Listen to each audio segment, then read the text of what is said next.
What up? I got Naskin here with me. This ain't a diss song, but yeah, you know what it is. I'm a cheesehead, y'all niggas cheese whiz. Pittsburgh Steelers, that's nothing. That Super Bowl ring, that's nothing. Pull up in your town when you. Last week I asked about going on the road and having confidence, but you guys have won some big games. So when you lose like you did, does that impact confidence at all, or is that something that has to get rebuilt? I just think you got to win one of those to get back to where you believe you should be. Now we're 3-2 on the road, as Tom Clements was once famously used to say. The goal is to win all your home games and split your road games. And if 12-4, you should have a first-round bye. So we're 3-2 on the road right now. We're 5-1 at home. We lost to some, a really good team last week, and a couple teams we just didn't play our best game, obviously in 2 of the last 3. So we got to get back to the basics and the little things and make sure we're cleaning up the small stuff so it doesn't become big stuff. But I don't think there's any lack of confidence, in our belief we can win there if we have to. Aaron, you said after the LA game that felt as bad as it looked. When you saw this past one on film, did the gap look as much as it did on the scoreboard? Yeah, I think so. I think it did. We just didn't do a whole lot right. Obviously, situational football is something we talk about a lot here. And, we had one conversion in basically a quote-unquote garbage time there on a third down run. So, we obviously didn't play very well situationally, and we had a couple chances, some third downs to make some plays, didn't convert. And then obviously we didn't start very well with the fumble on the first possession. I guess why I asked that is, how do you make up for that gap in 5 games? And you have to play them again. Which gap? The gap between where you guys are and where they were. Well, I think the gap is execution. It's not ability. It's not talent. It's execution. I mean, I think on paper and lining up, we feel really good about our squad against anybody. But execution is the main divider between teams that put that performance on the board like they did and the way we played. I think things would be a little different hopefully next time as far as the way we go out and execute. But we got to put ourselves in a position to have that conversation again. Aaron, from what you know of your team at this point in the season, what's the best formula for you guys to be successful on offense? What's the combination of things that you need to do? Probably converting on third down, getting down the red zone, and converting in the red zone. I don't think there's any magic recipe. We got to get the ball to our playmakers. We got to make sure that 33 is getting his touches and that Devontae is getting the opportunity to run some stuff down the field and intermediate. And then we're getting off the ball, and run downhill, which you look at the game, we didn't get the ball to 33 in space. We didn't run the ball very well. We didn't get the ball to Devontae down the field. So we didn't really do any of that. That's kind of been helping us win.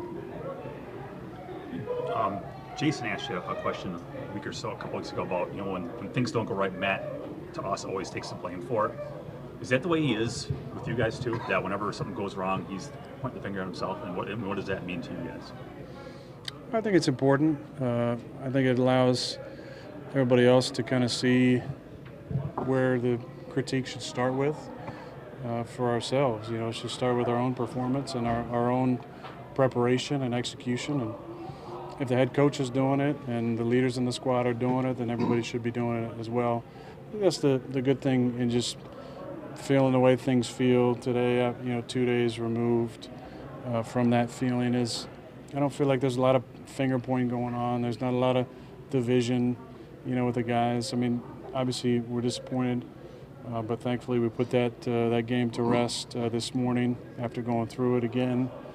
And now we're moving on to the Giants. Yeah, you talked about getting the ball to 33. He only has 1 catch the last 3 games. He had a lot more than that before.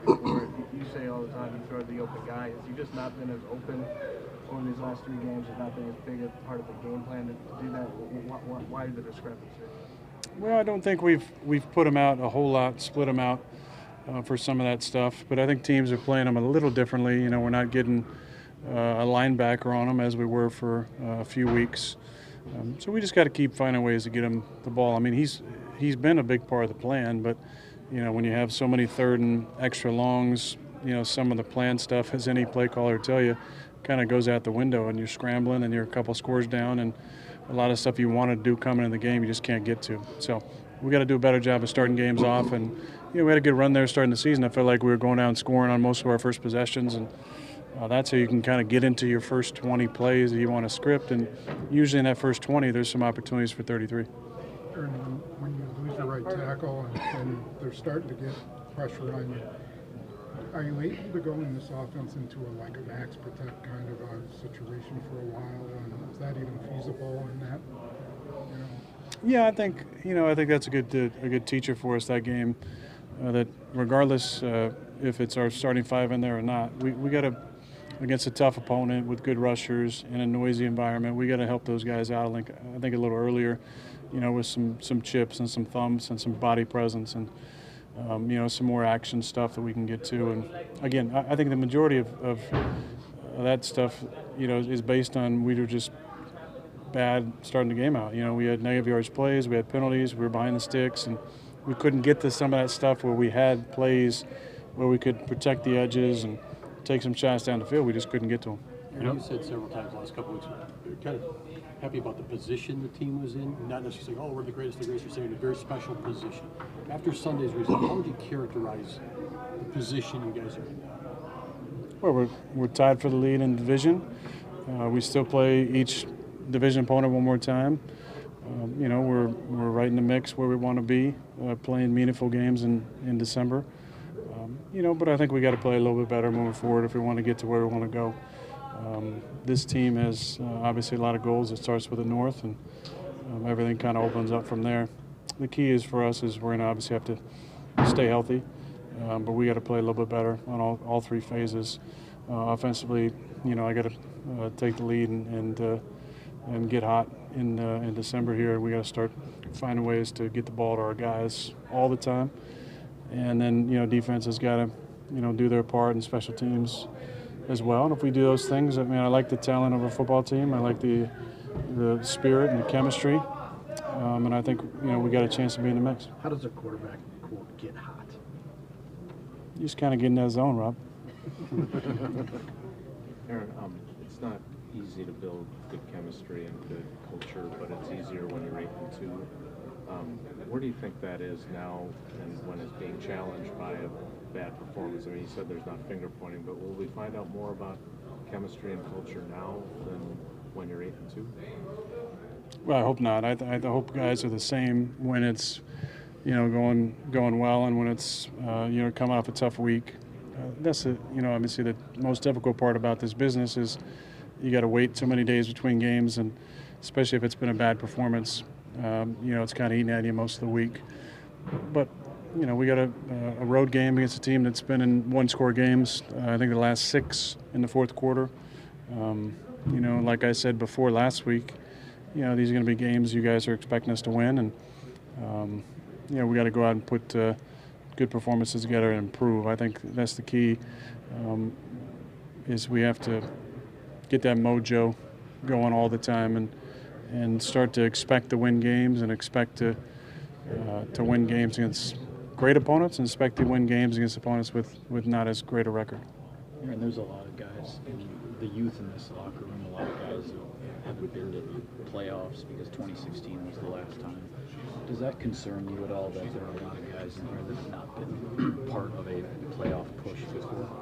No, not really, Mike. I think in a lot of cases, ignorance is bliss, and it allows you to kind of have the blinders on a little bit. Being an old guy, you really savor the opportunities, and you know how special they can be, because it's not like this every year.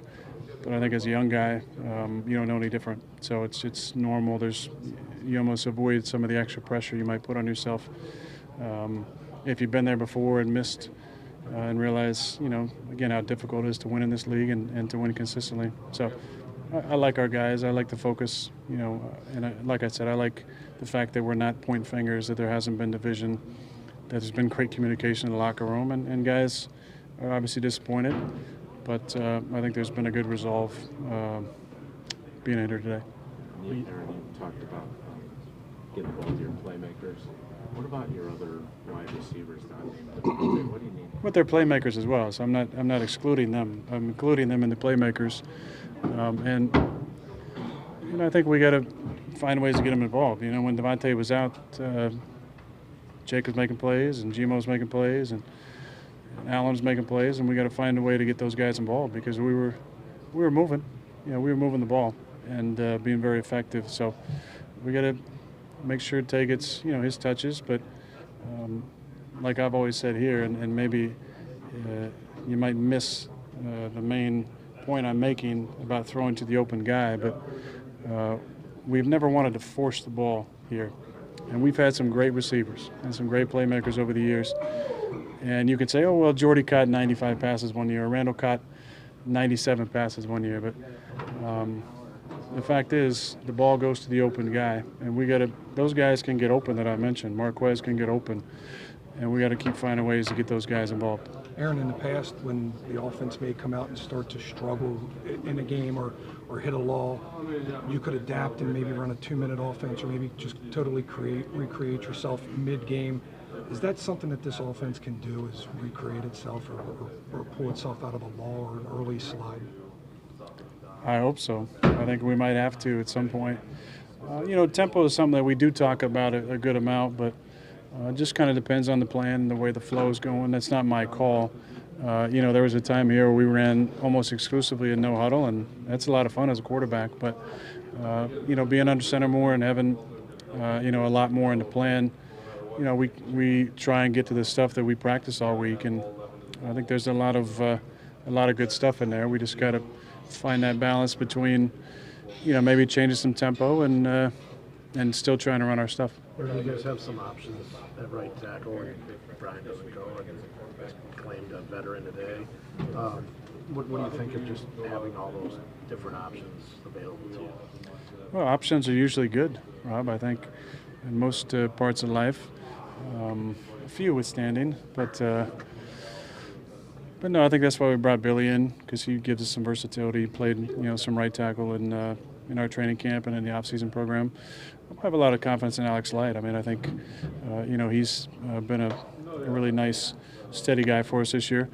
And Lucas Patrick is a guy you can fill in multiple positions. He's very heady guy, smart, very prepared, and has played I think all three interior positions for us at various times during his career. So, and then I'm not sure about the old guy that we claimed, older guy. He's in his 30s. I like to see another guy in his 30s here. Not sure what his status will be at all. And then I know Yash. He's been with us for a while now. He looks great coming off the bus. And he's a great kid. He's a fantastic kid. He's been doing a lot of left tackle stuff, so I don't know what chance we put on right tackle. Aaron, going back to John's question on tempo, where do you think you're at in terms of the long play calls and the cans that are part of it, and then also wanting to gather all that information you want to gather at the line of scrimmage? You didn't have any delay games, but I know you're still getting close to 2 or 1 second left on the play clock by the time you're snapping it. Where do you kind of think that is at? What do you want out of it? Well, there's some long calls in the offense, and you look down at the wristband, and there's runs, checks, passes. There's passes, checking the runs. There's 15 syllables in plays. So that's the way this offense is. So the play's got to come in. It's got to get to me. We got to have the right personnel in. I got to get us lined up and make the right check. So there's a lot going on there, and we're trying to get it in, break it, and get the line as quickly as possible. But there's also the realistic part of running 3 different guys on the field and 3 off and getting everybody on the same page. So we're trying to make it work. We're glad we didn't have any delay games, but I don't think they're giving out too many ribbons for that lately. John, are they? No, thank you, John. Aaron, a term you used a lot last year was you were looking for a galvanizing moment, something to spark your team. In 16, that was against Washington. You guys were 4-6. I believe you said it was in Washington. 4-6. But does an 8-3 team need a moment like that? Are you guys still looking for that? In a much different spot than you were last year. Yeah, much different spot. Last year, we weren't very good, and this year I think we're pretty good. Did you notice anything? I think there were some times you had Graham and Tanyan in the game together. Did you notice anything on how teams might play that? Did you get any idea of how, did they have to make a decision on, whether to go in the base or whether to cover the nickel? Or... Well, I don't think we did enough of it for us to get a really good look at it. Bobby just hasn't played a whole lot for us, being injured. But that's, we have a number of personnel looks we can give them, especially if all four of those guys are up. Obviously Mercedes and Jimmy, Mercedes and Bobby and Jimmy.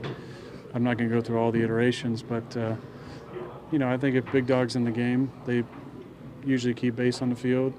If Jimmy's in the game, they split it base and sub. Can you help me understand, when Devontae wasn't playing, you guys are average like 32.5 a game, and he's come back, and obviously you've fallen off considerably from that. Just how does that happen? How do you get a Pro Bowl receiver or a Pro Bowl player at any position, but not function as well? I don't know, Bill. I'm not sure. I know it doesn't have anything to do with him. I don't think we've been forcing the ball to him either. I don't know. That's what we're trying to figure out. Is it really that complicated? The football is not really that complicated, so I'm not going to act like it's super complicated. I just think, the key for us, if you look at the two losses, we gave up a number of sacks. We had a lot of penalties. We started terribly each game, and that just changes the whole dynamic of the football game. I look at the plans from maybe you just compare, let's say the San Diego, the LA game compared to the Kansas City game. We ran up a bunch of yards, had a lot of points. I don't think the plans were way different. We had a lot of stuff in there for 33 to get involved.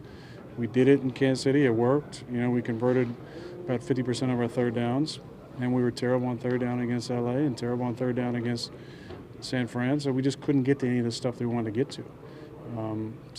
People are going to point to whatever they want to point to, but the fact is, we had two terrible offensive games, and I don't think it was related to 17 at all. How often do you hit the 20 scripted play mark? You said. Well, it never goes 1 through 20. It just depends on really the first couple drives. If you're effective, you convert third downs, and you move the ball down the field, you're going to get through most of the stuff you want to get through. And the way that Matt and Nathaniel put together the plan, there's a lot that goes into the scheme of how we want to start the game, and it gets totally thrown off when you fumble on the first drive and you're down 7-0, and you get a third and 10 on the second drive, and you don't convert on the third drive, and you miss a fourth down on the fourth. That just throws you out of whack. So we got to be better starting the game and convert third downs and get into some of our stuff. And I think when we do that, Bill's going to feel better about our offense, and everybody else is going to feel better about our offense.